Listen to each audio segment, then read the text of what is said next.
বৈদ্যনাথতলার আম্রকাননে শপথ নিয়েছিল ঐতিহাসিক মুজিবনগর সরকার।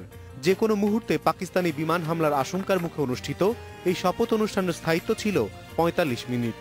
এতে হাজারো কণ্ঠে গাওয়া হয় জাতীয় সঙ্গীত। মানচিত্র খচিত স্বাধীন বাংলাদেশের পতাকা উত্তোলন করেন অস্থায়ী রাষ্ট্রপতি সৈয়দ নজরুল ইসলাম। স্বাধীনতার ঘোষণাপত্র পাঠ করেন আওয়ামী লীগ সংসদীয় দলের চিফ হুইপ অধ্যাপক ইউসুফ আলী।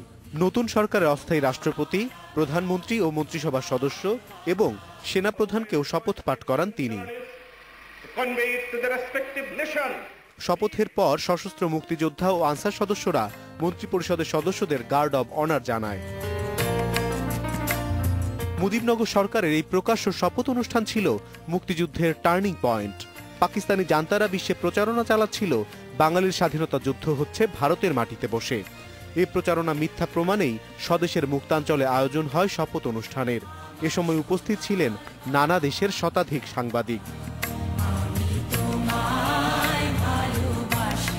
অস্থায়ী সরকারের অধীনে মুক্তিযুদ্ধ পরিচালনার জন্য বাংলাদেশকে ভাগ করা হয় ১১টি সেক্টরে। মুজিবনগর সরকারের নেতৃত্ব ও দক্ষ পরিচালনায় ৯ মাস মরণপণ লড়াই শেষে স্বাধীনতা পায় বাঙালি। অনিমেষ কর, ইন্ডিপেন্ডেন্ট নিউজ, ঢাকা।